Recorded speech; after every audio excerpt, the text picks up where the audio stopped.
Bonjour, j'espère que vous allez bien. Je suis heureuse de vous retrouver aujourd'hui pour une série de podcasts spéciales en raison de la création de ma première formation en ligne sur les bases de l'astrologie.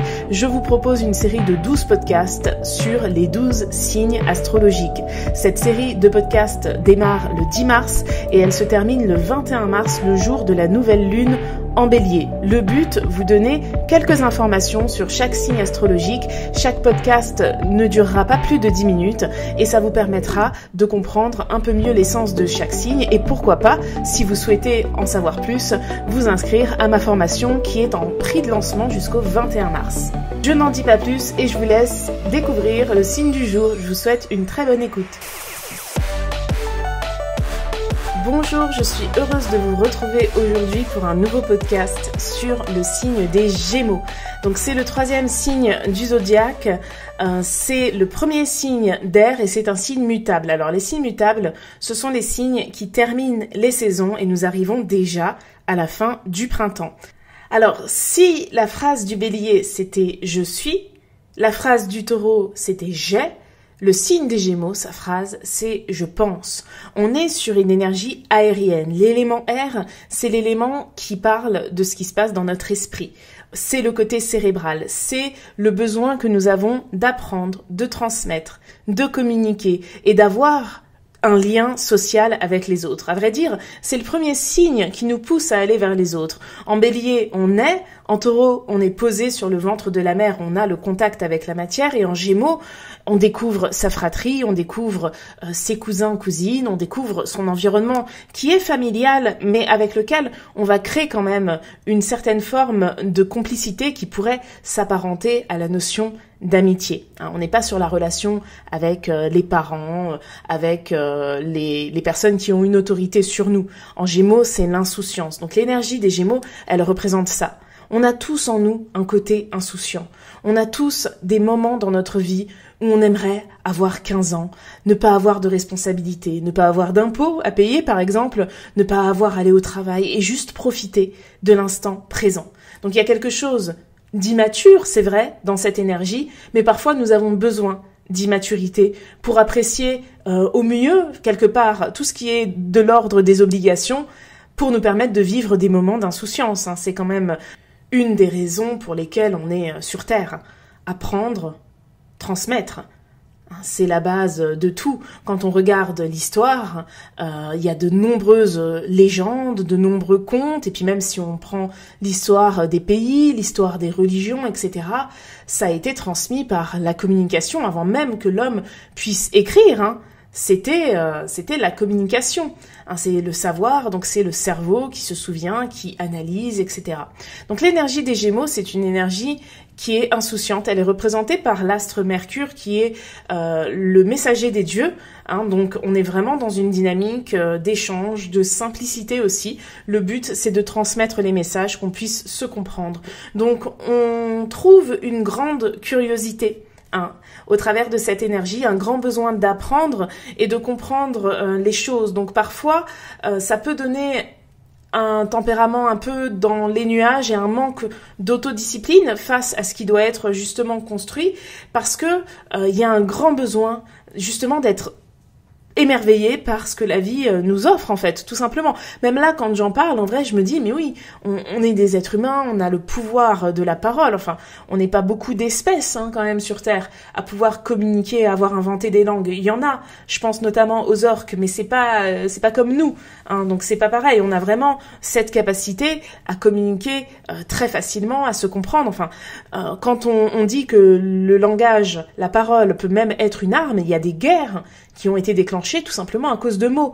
Donc c'est un grand pouvoir qui est conféré au travers de l'énergie des Gémeaux. Et justement, ce qui est entre guillemets dommage, c'est que c'est tellement normal de pouvoir parler, c'est tellement normal de pouvoir communiquer, que c'est devenu une énergie, je trouve en tout cas, qui pourrait être ce qu'on appelle sous-cotée. Alors j'insiste, pour moi il n'y a pas un signe du zodiaque qui est plus important qu'un autre. Ils ont tous une utilité précise, ils sont pas du tout exprimés de la même manière selon les individus, mais ils sont tous autant important l'un que l'autre. Ça, c'est vraiment primordial. Hein. Si vous avez envie de vous former en astrologie ou de comprendre un peu plus les choses par rapport à l'astrologie, c'est une notion qui doit être effectivement intégrée dès le début.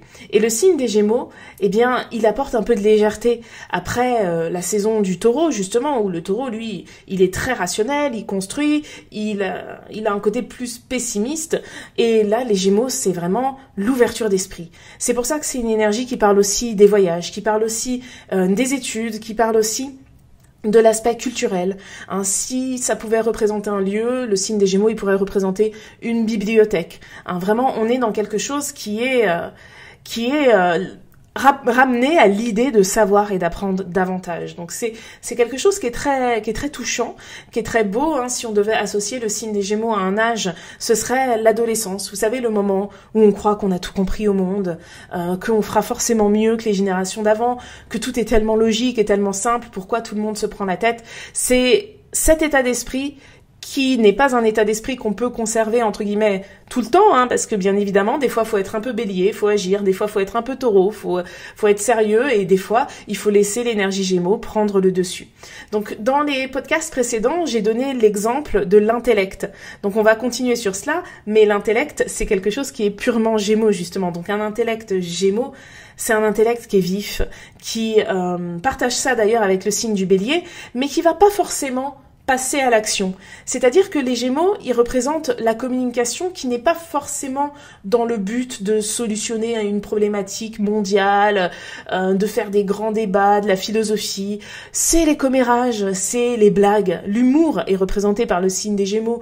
C'est juste rigoler, c'est vraiment à la bonne franquette avec des amis, autour d'un barbecue, on rigole, les discussions, c'est pas grave, on parle de ce qui s'est passé à la télé hier, on rigole, on se détend, on pense à rien d'autre qu'à l'instant présent. C'est ça qui est représenté par le signe des Gémeaux. Alors après, il y a aussi le côté relié à l'apprentissage, hein. Ça représente les études, notamment les études avant le bac, donc on parle de toutes les bases de la communication, de toutes les bases de l'apprentissage, et donc ça peut aussi amener à être très intéressé par la culture, les visites de musées, le fait de voyager, d'apprendre, de visiter, etc., d'enrichir sa culture générale. D'ailleurs, les Gémeaux, c'est un signe qui est très joueur.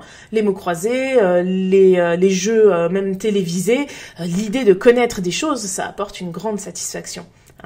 Donc le signe des Gémeaux, il est représenté par Mercure, je vous l'ai dit tout à l'heure, et il est lui aussi divisé en 3 décans. Je rappelle que le premier décan, c'est du degré 0 au degré 9, le deuxième décan, c'est du degré 10 au degré 19, et le troisième décan, c'est du degré 20 au degré 29.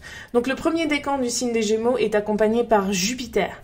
Jupiter, c'est l'astre qui représente l'énergie Sagittaire, qui est l'énergie opposée aux Gémeaux. Donc on est ici dans une dynamique qui recherche une forme d'excellence. Donc là, effectivement, il peut y avoir un intérêt pour le fait de trouver du sens, pour le fait de débattre, etc. Pour le fait aussi d'atteindre une certaine sphère intellectuelle, de faire partie d'une forme d'élite ou d'une forme de personne qui est cultivée. Il y a l'idée, effectivement, d'officialiser les choses par rapport à toutes ces notions et par rapport à ces connaissances. Donc en général, ça fait des personnes qui sont assez ambitieuses.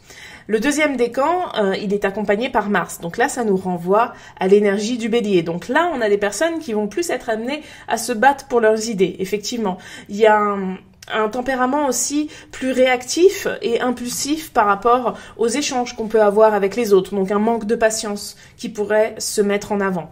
Et le troisième décan, il est accompagné par le soleil, donc là ça rend l'énergie Gémeaux vraiment orientée sur tout ce qui est de l'ordre de l'humour, tout ce qui est de l'ordre de la créativité. Il y a un côté lion qui se met en place dans ce décan qui décrit aussi une grande générosité.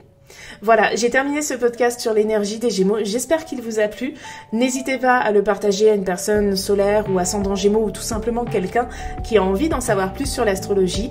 Et si vous avez envie d'en apprendre davantage en vous inscrivant à ma formation, sachez que les inscriptions sont ouvertes depuis ce matin et qu'il est possible sur le lien en bio de ce podcast, ou alors vous pouvez me contacter sur Instagram ou aller sur mon site internet.